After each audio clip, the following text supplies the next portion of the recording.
Hello all and welcome to today's webinar in which we will be looking at a practical guide to randomization in clinical trials.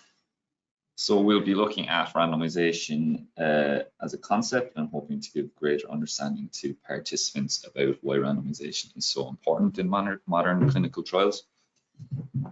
We'll also look at the randomization process itself and how it can be performed in a different number of ways for different types of study designs, such as parallel designs, cluster randomized designs, etc.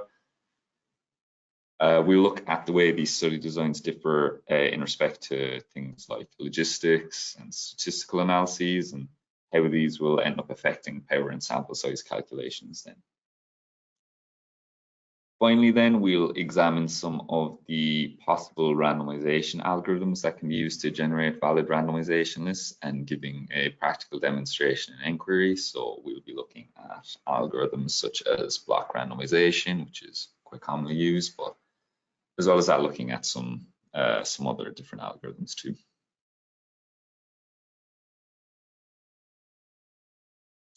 So before we get started into the actual presentation itself, then let me introduce myself. So my name is Brian Ronayne. I'm a statistician here at StatSolves, the developers of nQuery, and I will be the host for the webinar today.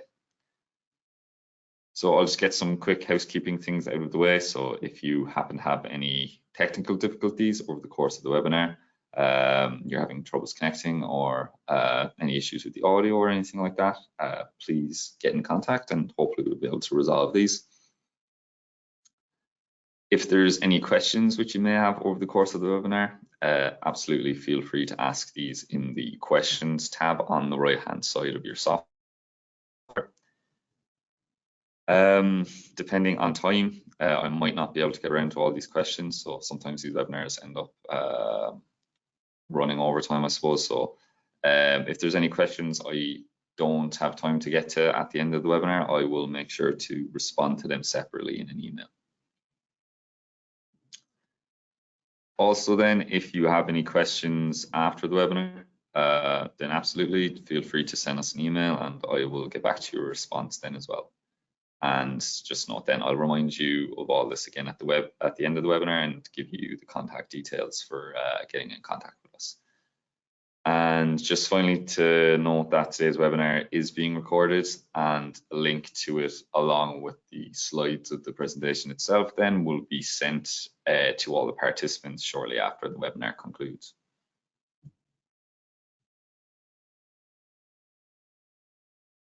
So just to quickly run through the agenda for today. So as you might have guessed already, we will be discussing randomization in clinical trials.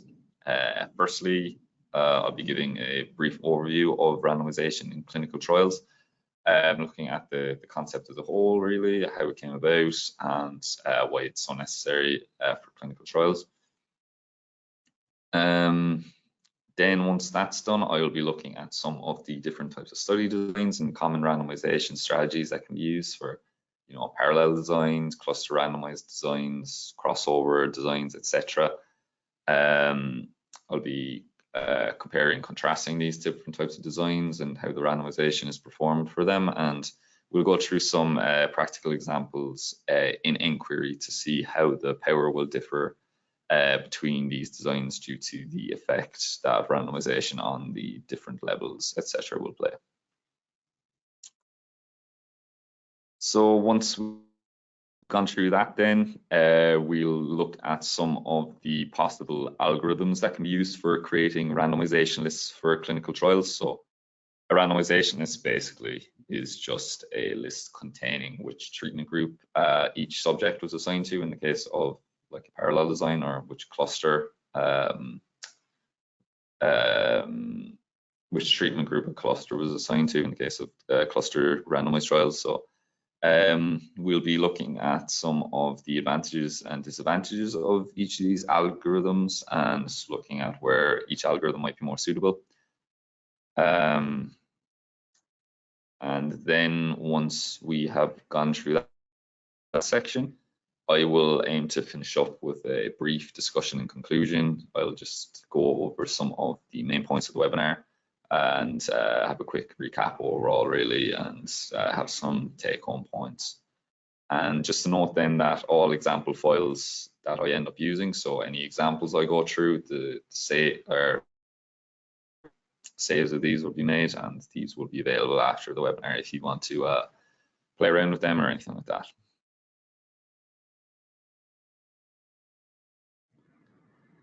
So then just to mention as well that today's webinar will be demonstrated in Inquiry, the complete solution for optimizing clinical trial designs.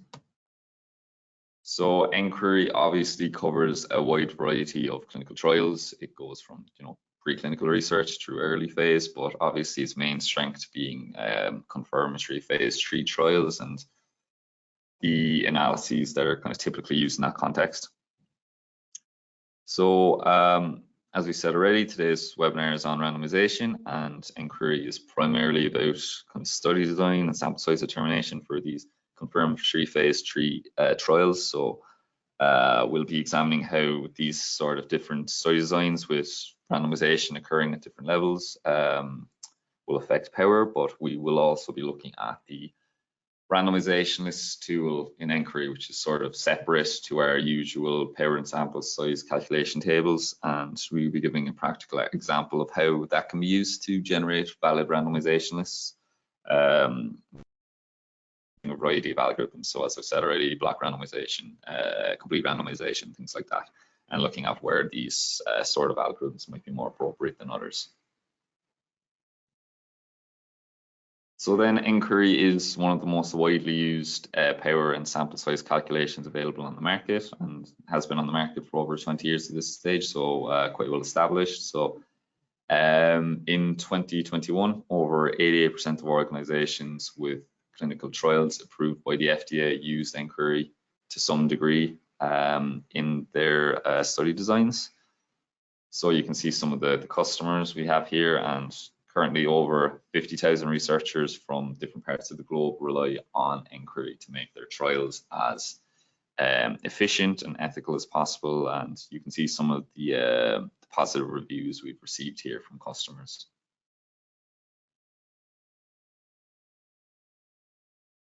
So with the marketing stuff out of the way, we'll get into the actual presentation itself. So as I said, the first section is on randomization in clinical trials, just having a quick look at the concept of randomization as a whole and the benefits that it brings.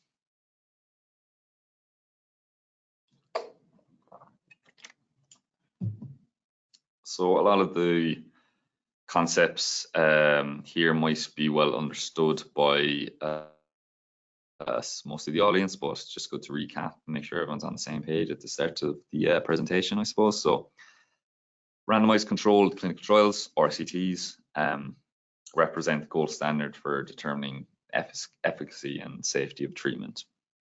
They're considered basically the gold standard because they allow an evaluation for causal relationship between an intervention or treatment and clinical outcome. So they are typically used to compare the effects of drugs, but can also be used for things like surgical techniques, medical devices, etc. But we'll primarily be examining RCTs in the context of like drugs or public health interventions in this presentation. So randomization then is an essential component of phase 3 trials, which it basically just involves the random assignment of subjects to receive either the experimental treatments or controls. So it was identified basically in the early 20th century by statisticians and such as like R.A. Fisher. They realized that it was an essential part in the design of experiments, basically because it allows the treatment groups to be comparable. And that's obviously necessary in order for the studies to form valid conclusions. So indeed, in one study of reference here by Shull and Grimes from 2002, they found that trials with inadequate randomization tend to overestimate treatment effects by up to 40%, which, is obviously a very drastic and problematic result, especially in the case of, I suppose, drugs for very serious illnesses, you know, in the case of oncology and things like that. If you're overestimating your treatment effects by up to 40%, that's obviously very problematic. So good randomization is a critical feature of a good clinical trial. So then, just to mention quickly, there are different types of study designs that can be used, so including simple or parallel designs, cluster designs, crossover designs, a combination of cluster and crossover designs, or things like step wedge design could be used as well. So these designs will kind of often differ on the unit that the randomization is applied to, and we'll examine that more in later slides. And then just the randomization itself is usually carried out by an algorithm. These algorithms will generate randomization lists, which are basically just a list containing the treatment group that each subject was assigned to, in the case of like a simpler or parallel design. And we'll look at that further in section 2 and 3. So now we'll just look at some of the reasons for randomization, basically why it's necessary and what benefits do they bring. So the first main benefit really for randomization is that it provides a basis for the standard methods of statistical analysis that are used for these sorts of designs. So like this is the main reason for randomization and the reason it came about really, because it ensures essentially that subjects in the various groups don't differ in any systematic way. And as a result of that, then the two treatment groups essentially become interchangeable, which will allow an estimate of how reliable the treatment effect actually is to be made. And then obviously as well, probability statements, you know, like the obtained test significance level can be based entirely on the randomness induced by the randomization.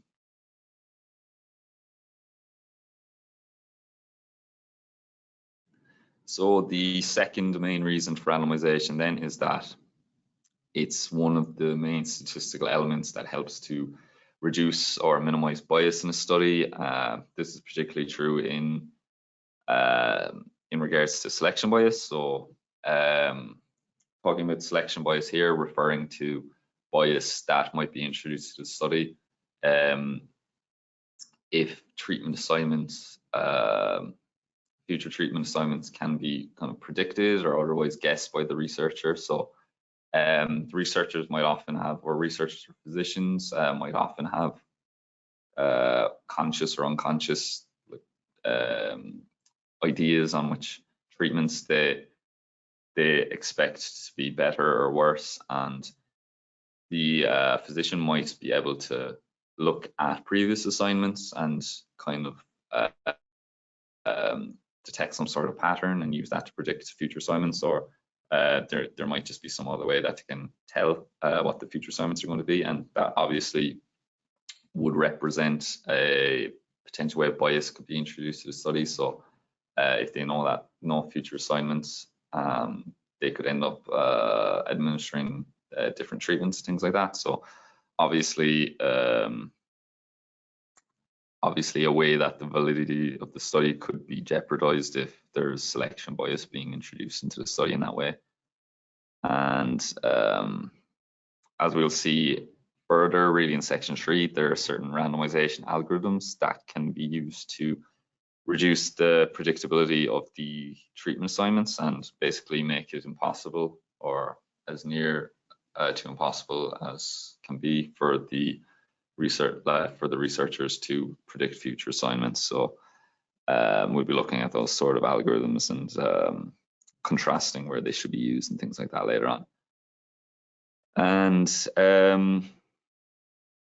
just important to note as well that RCT should be double masked to as much extent as possible, and that this the randomization won't provide an unbiased study on its own. So two other requirements that would be particularly necessary are that the outcome assessments should be obtained in a like and unbiased manner for all patients, and that any missing data for randomized patients shouldn't be allowed to bias the comparison of treatment groups.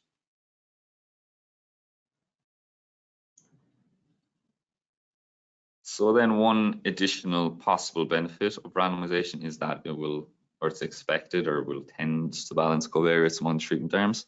And this will, in effect, I suppose on kind of like a surface level, increase comparability between the treatments, or the treatments arms, I should say. So like this is commonly cited as the main reason for randomization, but this is actually a misconception. So as we've discussed previously, the main reason for randomization is that it provides a basis for the standard methods of statistical analysis and not to balance the covariates between treatment arms. So for like an RCT, it's not a requirement for covariates to have been balanced for the randomization to have been successful, because the calculations, or probability calculations, applied to the clinical trials automatically make allowances for the fact that the groups will almost certainly be unbalanced for unknown covariates, and if one knew they were in fact balanced, then the calculation that is usually performed will actually not be correct.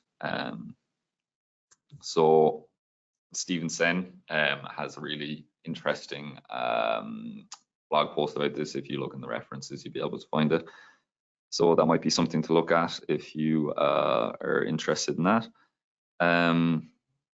So like it's just important to note that randomization is itself a process rather than an outcome. So there's no such thing really as a failed randomization, as long as the randomization has been implemented correctly. So like the covariates not being balanced between the treatment groups doesn't mean the randomization has failed as such. But the randomization itself will naturally tend to create a high like it will tend to balance the covariates, but it's not a requirement, and it won't always happen. But this is not to say that if you are aware of important prognostic covariates, you should assume that they will be balanced from the randomization. So those should be adjusted for, and you know, like a stratified randomization should be performed. It will help to control the level of covariate imbalance. So we'll be looking at that further really in section 3. So with just the quick intro to randomization out of the way, we'll take a look into some of the different designs that can be used and how randomization employed in them will affect the power and sample size calculations.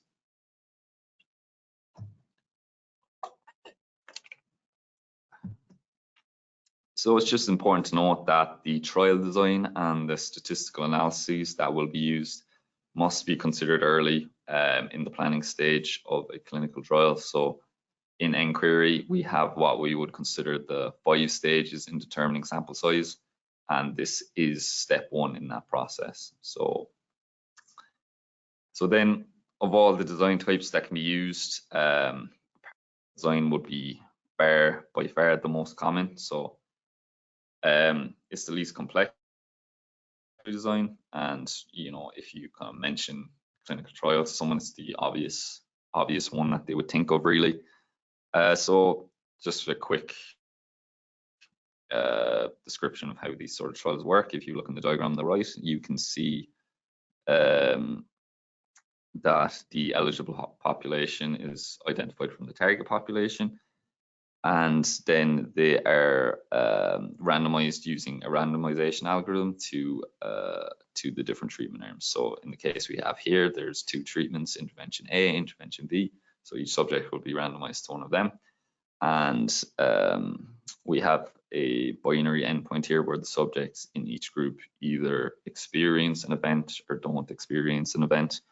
And then due to the randomization process, like as we've described, the 2 groups are essentially interchangeable, so that will allow inferences to be valid. So if, let's say, in intervention A, subjects are more likely to experience the event, so you can draw kind of valid conclusions from that. And obviously randomization is like a key step in this process to ensure that the two groups are essentially interchangeable and don't differ in any systematic way. So parallel RCTs do have many advantages, but as we'll see later, they do, or we look at the disadvantages now, but we'll see later that some of these disadvantages can be addressed better with other designs, really. So the biggest advantage with parallel designs is just their simplicity, really. So obviously, being the first sort of trial design that would come to mind, they are very well established, both with trialists and with regulators. So from that point of view, they would be relatively much more simple to conduct compared with other designs, or more newer designs, I suppose, or more experimental designs, I suppose. Another benefit is that they're quite versatile, so it can be used for almost any disease or intervention type.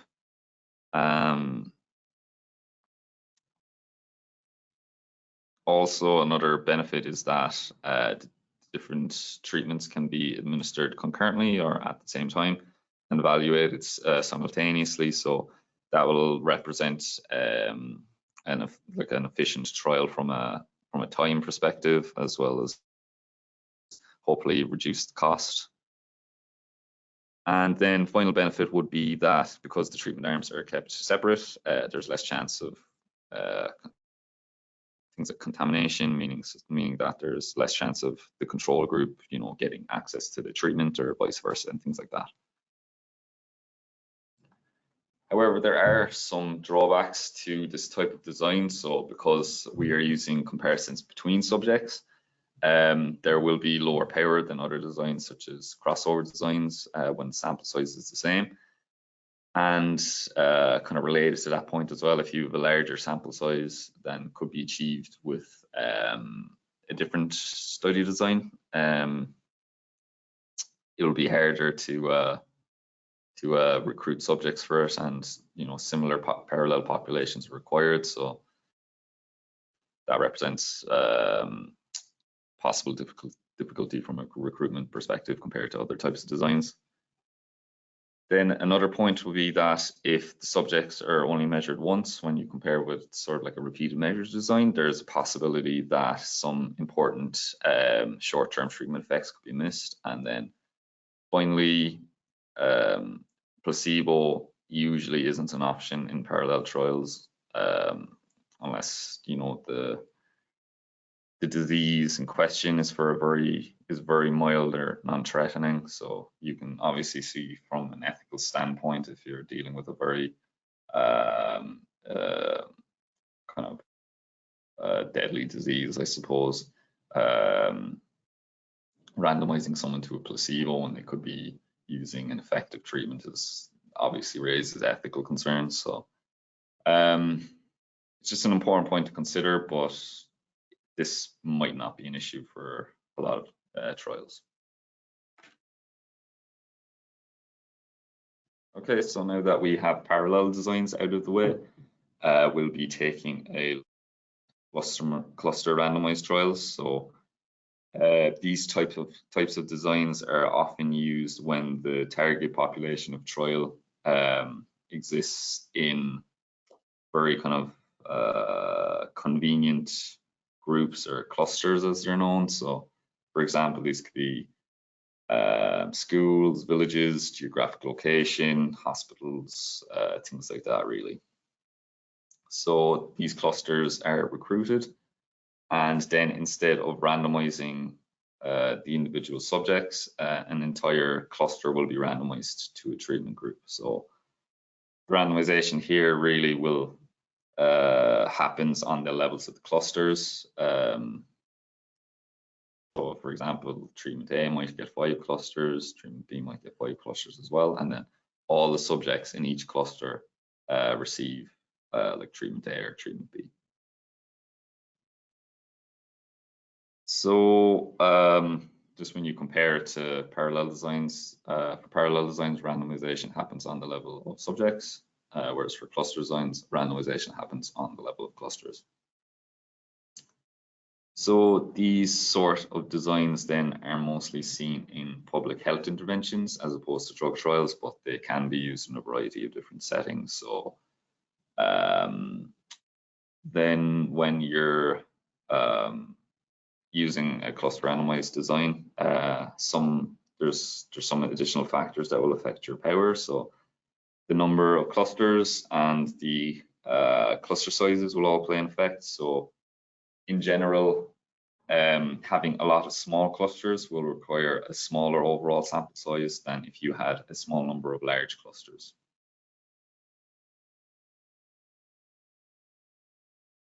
So then just for the statistical analysis with cluster randomized designs, you would obviously expect that subjects in the same clusters would tend to be more similar. So if you're using like geographic location, for example, as for the clustering, you would obviously expect people in the same geographic location to be more similar than people from a different geographic location. So that has to be accounted for in the statistical analysis, and it's typically accounted for with a value known as the intra-cluster correlation, or the ICC, which we will examine more in the next slide.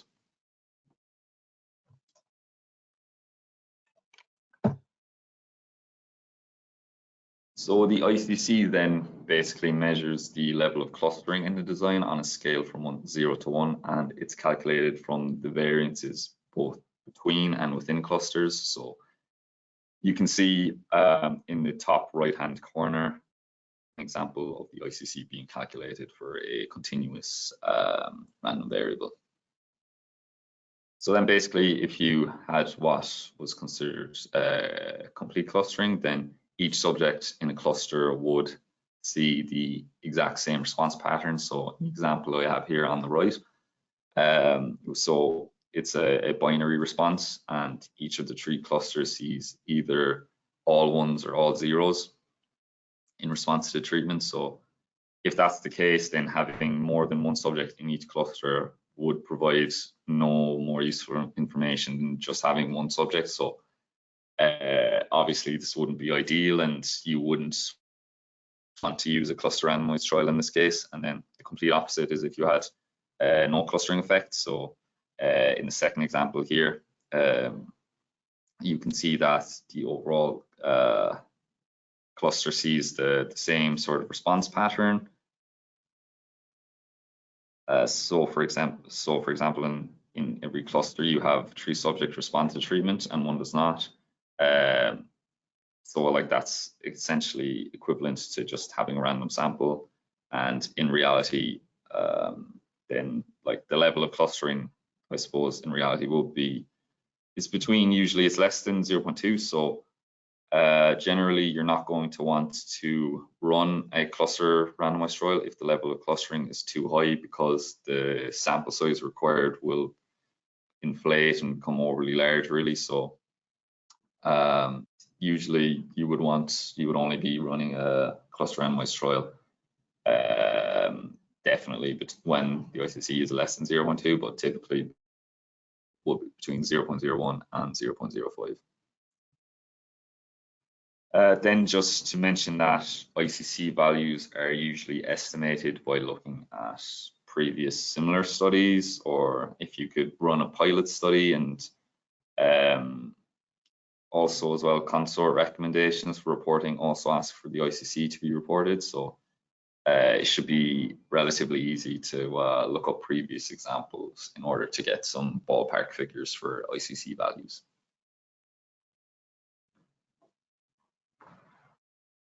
So then just looking at some of the advantages and disadvantages of cluster randomized trials. So firstly, if the delivery of the intervention is to target units instead of individuals, then cluster randomized is your natural choice. You cannot use a parallel design in those sorts of scenarios, really.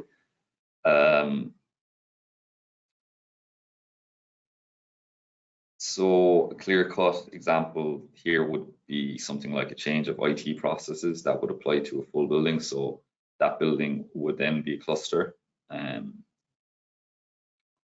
So another benefit then, if you're going to run an individually randomized trial or a simple trial, but there was a high risk of contamination, you might want to consider clustering instead. So instead of one practitioner delivering different treatments to different patients, they just deliver the same treatment to their whole clinic. And because of things like this, then a third benefit, you would also simplify the logistics of otherwise complicated trials, and hopefully save money and things like that. And then finally, the required research infrastructure will be reduced. So in this, like in those sorts of ways, the cluster randomized trials are pragmatic and I suppose convenient types of design in these scenarios.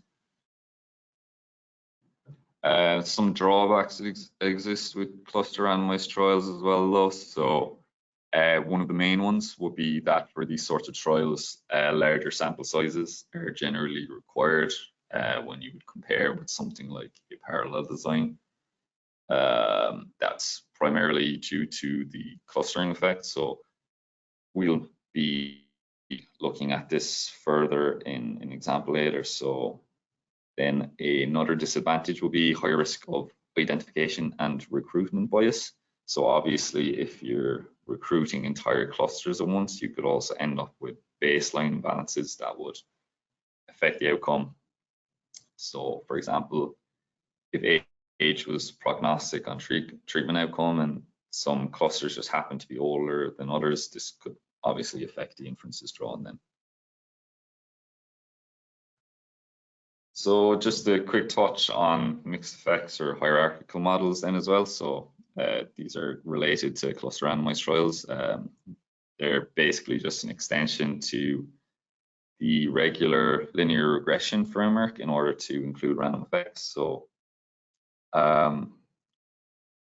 it can get a bit complicated defining random effects and fixed effects, and it can tend to vary by area and things like that. But for the purposes of the webinar here, I'll be going with what I would consider to be just a fairly intuitive definition, I suppose. So for fixed effects, we'll be saying that the fixed effects are all variable values of interest, and we'll be saying that random effects are all variable values that are a random draw from the possible values. So for example, in a clinical trial, treatment would be a fixed effect, since we would only be interested in the control versus treatment categories, while cluster would be a random effect, since the clusters in your specific trial are a random sample from all possible clusters or patients, and therefore you would want to generalize to all clusters. So like, as I said previously, they're related to cluster randomized trials, really. So they're useful in scenarios with multiple levels of nesting, such as cluster randomized trials. So mixed effects models basically will allow us to analyze several level designs with randomization occurring at the different levels. So for an explanation of nesting, really, you can look at the diagram we have here on the right, with subjects being nested within schools and then schools nested within districts. So there's a wide variety of scenarios where randomization is conducted at different levels. So you could randomize at the student or the school level or the district level, and then the primary influence would follow the level that the treatment is randomized on. Then just to reference some other possible designs, so like for the purposes of the webinar, we won't be able to kind of go through a full full description of all the designs, but I'll just give a quick glance over these sorts of ones.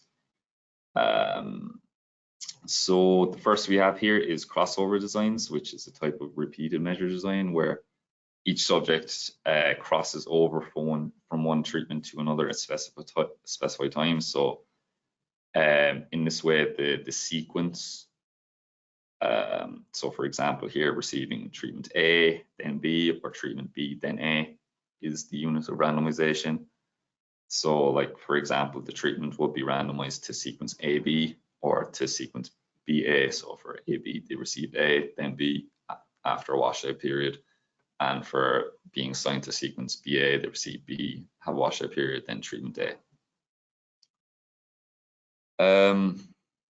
So a benefit of these sorts of trials is that all subjects receive like both treatments, which is obviously good from an ethical perspective if there's a prior belief that one of the treatments may be superior in some way. There are some drawbacks as well. So for example, there might be still carryover effects even after a washout period between treatments. So for these sorts of designs, you might take medication A, then have a washout period to make sure the drug's effects are basically out of your system, and then take medication B. But for some drugs, there might still be carryover effects for some subjects. That might still be an issue even after the washout period. So that's a problem definitely that could occur. And all these sorts of trials, there's a higher risk of dropout due to longer follow-up time and more patient involvement. But these designs they're commonly used in areas such as bioequivalence and things, and they're definitely a possible design that can be used in some different areas. So another type then would be cluster crossover type designs, which are essentially just crossover type designs we just discussed, but instead having clusters as the unit of, or having clusters move between medications rather than subjects themselves. So the most simple 2x2 design, again, clusters would be assigned to A, B, or BA, and then each subject in cluster would receive the treatment in that order, obviously with a washout period in between them. And then finally, you could also look at something like a step wedge design. So this is basically a one-way crossover that uses cluster randomization. So what I mean by one way is that the clusters will all start off in the control group, as you can see in the diagram on the right here, and gradually move over to treatment, which is shown by the blue tiles there. So they'll move over to the treatment in a randomized order, and then stay in the treatment until for the remainder of the trial. So these can be quite good in respect that not every subject has to be measured at every time point, and basically can be very useful in situations where the resources for the intervention are scarce and you can't immediately deliver it to half the patients. So instead, it might be preferable to roll it out over time, and there might be some scenarios as well where you can gain power through the use of a step wedge design, typically in scenarios where you have a small number of clusters. So we'll now take a look at some practical examples of how sample size required may change for different design types. So first example we'll look at is a hierarchical design where randomization occurs at the second level. So in our example, the subjects are clustered within churches, and churches are randomized to either the treatment or control group with an average number of 20 subjects per church. The mean difference of 1.1 calories per kg per day is expected between the different groups, and an expected standard deviation of 3.67 and an intra-cluster correlation of 0.025 is being used. So they want to find out how many churches are needed in group 1 and group 2 to achieve a power of 80%. So switching over to inquiry then. If you start plugging in the values then, so that's the wrong test type. So just a quick introduction to these sorts of tables actually in inquiry. So you have your rows here where you enter the variable values then in these columns. So each column, for example, column 1 here, which we will be using, will represent each separate calculation, and you have these help card windows over here on the right, which will show information for each of the possible rows. So we were using values of 0.05 for the test significance level, a mean difference of 1.1, standard deviation of 3.67, intra-cluster correlation of 0.025. We want to find the number of clusters randomized to both group 1 and group 2. We'll be using a cluster ratio of 1, so that will mean that the number of clusters randomized to group 1 and group 2 are the same, and there is 20 subjects per cluster. And again, we're using church as the cluster type. And the power they want to solve for is 80%. So for 80.34% power, 13 churches are needed in group 1 and 13 churches are needed in group 2. So if we just open the calculator,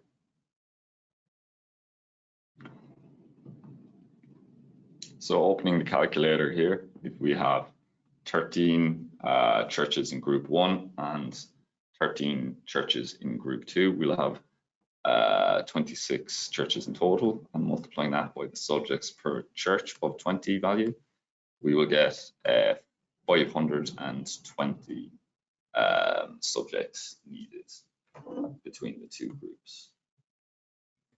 So if you run a similar calculation in just a regular Z test, where it would be a parallel design,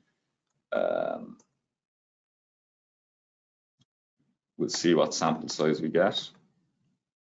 So we get a combined sample size of 350. So you can see with the parallel design, you have a smaller sample size of 350 compared with the value of 520 for the mixed models one. So you can see how the clustering effect there will increase the sample size. So on to the next example then. So this is a cluster randomized trial where we're taking it from a paper by Kennedy et al. In implementation science. So in this example, the clusters are long-term care homes, and we're measuring the increase in the proportion of residents that were prescribed a certain dose of vitamin D after an intervention. So the intervention would have been targeting their caregivers. So after the intervention, it's expected that 35% of the control group and 50% of the treatment group will be prescribed this dosage. So that's a 5 and 20% increase from a baseline of 30%. Then the ICC values that they're using is 0.1, and on average there'll be 120 subjects per cluster. So we want to determine how many clusters are required for 82% power. So moving over to inquiry to run this calculation then.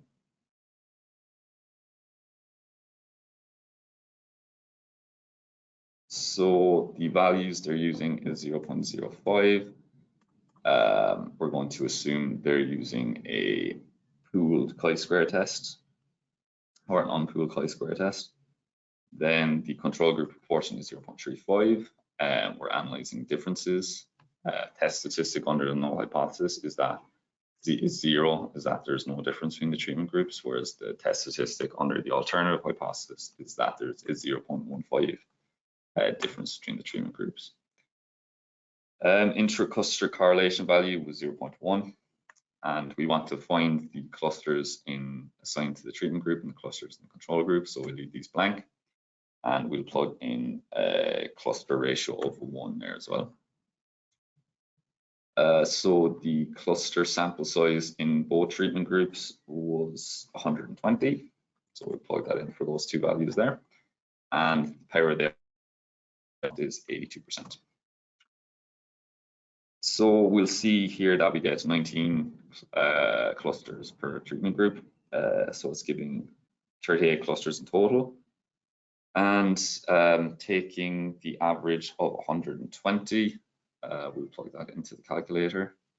So 120 by 38, because we have 19 in both groups. We get a sample size of 4,560 for the stated level of power there. And it's just important to note that if you're running this example, this was drawn from finds a value of 18 clusters per treatment group, but this is likely just down to a rounding error, or it's a slightly different test being used. So comparing that then with the same design, or comparing the calculation with a parallel design, I should say, sorry, we plug in similar values or the same values. So we were using an unpooled test, I believe. Yep. So the proportions were 0.35 and 0.5. And we want to find the sample size values. So we'll plug in 1 for sample size ratio, 82 here. And we get sample size values of 176 and 175. So that's a total of 351. So you can see that there's a massively dramatic difference in these two designs, 351 versus 4,560. And, you know, this is largely kind of down to the large intercluster correlation value that's being used here. So if we decrease this, we'll see that the number of clusters will decrease dramatically for the same power. And you'd see how, as the intercluster correlation decreases, the sample size will become a lot smaller. So then to move on to the final section on generating randomization lists. So once you have your subjects, your clusters, and your type of design chosen, you'll want to randomize whatever unit you're using as part of that design to the different treatment arms, and that can be achieved using the randomization list software. And we look at some of the different algorithms that can be used here now. So the most commonly used randomization algorithm, and the one that's recommended for the majority of scenarios really, is block randomization. So this type of algorithm can be used for many treatment groups, so more than 2. We've been mostly considering a control and treatment kind of treatment arm situation here, but they can be used for many different treatment groups, and can be used for unequal allocation ratios. So basically we mean that you can have unequal sample sizes between the treatment arms. So for example, if you desire 100 subjects in the control and 200 in the treatment, you can do that with block randomization basically. So this algorithm works, basically it involves subjects being assigned in randomized blocks, which you can kind of see on in the diagram on the right here, rather than subjects being assigned individually. So from the way that the subjects are assigned using these blocks, the allocation ratios will be maintained, and that will basically ensure that there's an ideal balance between treatment groups both throughout the trial and at the end. So as part of block randomization, you specify block multiplier values, which can be used to calculate the size of the blocks that subjects are randomized in. So if there are multiple different block sizes used, then it will be very difficult for treatment assignments to be predicted, and hence will not allow selection bias to enter the study in that way. So also block randomization can be utilized with stratified randomization in order to ensure that, you know, important prognostic covariates, you know, things like age or BMI or smoking status or something like that, are balanced between the treatment groups. And, you know, obviously that'll be important in trials where researchers think it's particularly important to balance those between the different groups.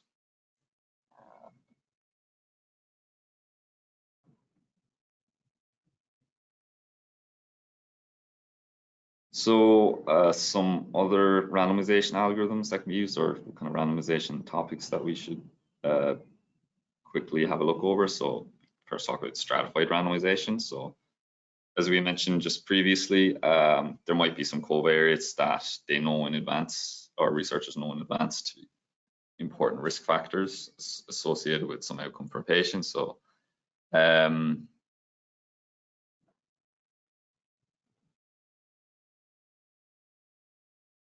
So like we have seen how randomization will tend to balance these risk factors among the different treatment arms, but it's not unusual for it to still occur in practice. So the researcher might want to conduct a stratified analysis. So this would be where the subjects are basically grouped according to their covariates before randomization, as you can see in the diagram on the right here, where they're stratified by first sex and then by age. And then a separate randomization sequence occurs for each of the different strata. So on the image on the right, we have 1,000 patients. They're being stratified on sex and age. And that creates 4 strata: younger males, younger females, older females. And then within each of these strata, you would do a separate randomization sequence, and that ensures a desirable balance between the number assigned to the 2 treatment groups from each stratum. And because stratification prevents imbalance of known risk factors, it will tend to improve power for small trials, particularly if the stratified factors have a large effect on the outcome. And in addition, stratified randomization will also facilitate things like subgroup analysis and interim analysis and things like that, but we won't be talking much more about that in the webinar. Then there's other algorithms besides block randomization that can possibly be used. So the most obvious one will be complete randomization, where subjects are randomly assigned to the treatment groups using the values entered for the allocation ratios. So it basically creates probabilities using those allocation ratios. So in the case of a simple trial design with 2 groups with equal allocation ratios, each subject would have a 50% chance of being assigned to each of the 2 groups. So would be equivalent to deciding with a coin toss which treatment group each subject will actually be randomized to then.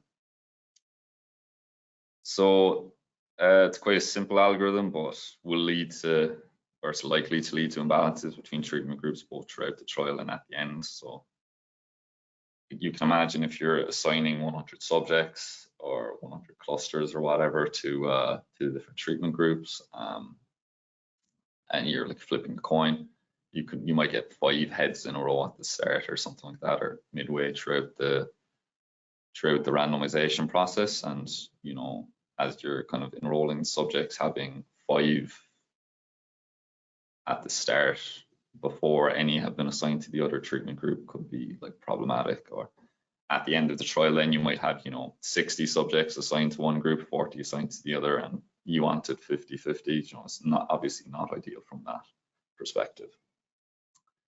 So we're kind of running short on time here, so I'm going to have to speed this up a small bit. So there's other algorithms as well that can be used: Efron's Bayes coin, Smith's randomization, random sorting. They seek to improve the balance that can be achieved basically with complete randomization. But these sorts of algorithms are generally more appropriate for large trials, where even if there is imbalance, that it's not as serious. So like if there is a high degree of imbalance in a trial with 20 subjects, that's a major issue. But if there's 5,000 subjects and there's a small deviation, it's not as big an issue really. And then just quickly talk about some adaptive algorithms. So we recently added Wise-EARN algorithm in the latest update last month. So it can be used for multiple groups with equal allocation ratios. And these algorithms work by, after each assignment, checking the number assigned to each of the groups, and then chaining the probabilities for the following assignments in order to achieve a greater degree of balance. And like another very popular adaptive randomization algorithm is minimization, but we won't really be talking about that further here. So in this example, I'll have a quick comparison of balancing properties between algorithms. So switch back over to inquiry, where we will be randomizing 500 subjects to 2 different treatment groups in ratios of 1:1. So very basic example, really. So use block randomization first. Keep the default inputs, but I will specify block ID and block size and output. Change the sample size to 500 and keep everything else the same in this page. We will not be using centers or stratification factors, so leave them as is. I will include a unique randomization code for each subject. So you get out this randomization list, which contains the treatment assignment for each subject with the unique randomization code and some information on the block ID and block size. And you get this nice summary report, which will show you the numbers that actually ended up in each treatment group at the end of the assignment and some summary information on the randomization you just performed. So this is for like a parallel design, but if you were doing, let's say, a cluster design, you could instead say you have 20 clusters and randomize them like this. So you get out a randomization. So like the first cluster is assigned to treatment B, second cluster is assigned to treatment A, and so on. For like a parallel or a crossover type design, you could, instead of having the treatment group, you could have the sequence as the randomization sequence, or as the randomization unit, I should say. So it might be AB, and then this might be BA.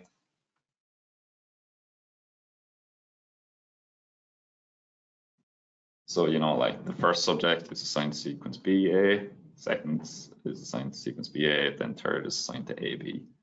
So you can see how randomization is achieved in that way. So in the first example we looked at with block randomization, you could see that the treatments were perfectly balanced. But if we run the same sort of example with complete randomization, it's quite likely that there will be a degree of imbalance. So yeah, you see we get 259 versus 241, which is different from the actual or the target allocations you wanted. And you know, you might get like sequences of a lot of the same assignments. So you can see here from for 17 subject all the way through to the 24th subject, we're all assigned to treatment group B, which obviously isn't ideal, really. In our last update, though, we added these 4 new algorithms as well: Smith's randomization, Wise-Urn randomization, and these 2 random sorting algorithms. So I'll just run Wise-Urn randomization just to show you how it improves the balancing properties when compared with complete randomization.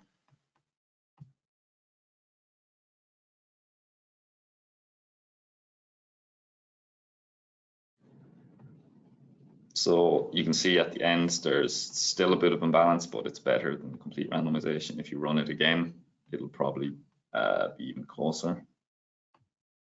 Yeah, so you can see it'll kind of be much closer to the 250 split that you desire when compared to complete randomization. So block randomization would be the go-to algorithm, really.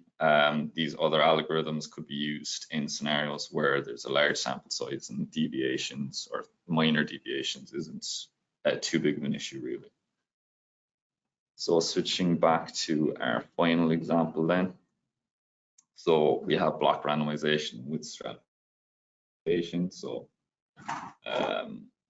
we want to randomize 192 subjects into 4 different treatment groups with equal allocation ratios. So subjects are stratified on 3 centers and sex and smoking status. And the different levels within smoking status will be current, former, never, and that'll produce 18 strata in total. So moving back to inquiry then to run this example. Running very low on time, so I'll just have to be really quick with this.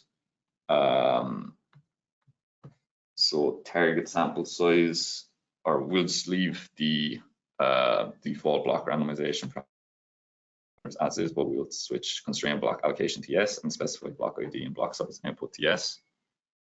We'll switch target sample size to 192. Number of treatment groups is 4 with equal allocation ratio, so we can leave that as is. 3 centers, again with equal allocation ratios. 2 stratification factors, so first one is sex, and we'll switch the names to male and female, both of them having equal allocation ratios. And the final stratification factor then is smoking status with 3 levels, current, former, never.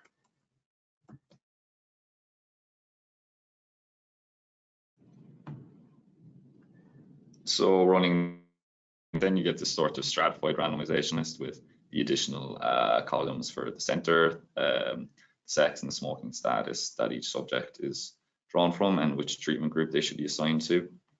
And then in the randomization list summary, then you'll get this additional table which will show you how the split in the total sample size comes from each particular strata. So that is just a quick demonstration of the randomization list features in nQuery, and then moving on to discussions and conclusions. So don't really have much time for this. So randomization is a critical feature of modern clinical trials. So we've seen how it provides the basis for statistical analysis, reduces potential for bias. So clearly, obviously, a very important feature of clinical trials.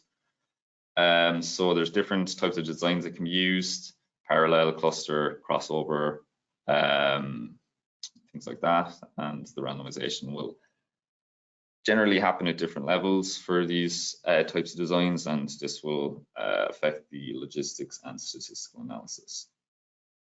Then as well, there are many possible algorithms that exist for generating these randomization lists. So block randomization, most well used one, and the one that's recommended as it preserves balance and conceals assignments well. But other algorithms could be used for designs with larger sample sizes, for example. So with that, we'll conclude today's webinar. Just to mention, if you would like to get a free trial of nQuery, we have a 14-day free trial, which you can sign up for here at statsols.com/trial, just using your email. As well, then, if you wish to see some of the trial design templates, other webinars or examples and demonstrations that we have, these can be found at the links that are displayed here.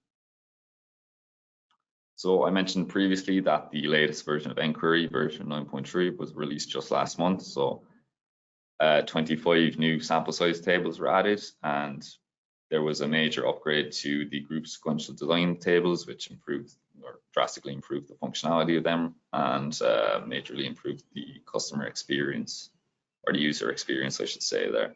And obviously, as we went over there, there's improvements to the randomization feature, so 4 new algorithms were added, and there was also improvements to the milestone prediction tool. So if you've any interest in using any of them, please feel free to get in contact. And just with that, then I will conclude the webinar. Just like to thanks to all the audience. So we've ran a bit over time there, so I unfortunately won't have any time to answer any questions now, but I will answer any questions that are in the questions tab. I'll respond to them by email tomorrow separately. So if there's any other questions on the webinar or just nQuery in general, please feel free to contact us at info@statsols.com or visit statsols.com for more information, examples, webinars, etc. So with that, I will conclude the webinar, and thank you for listening, and please enjoy the rest of your day.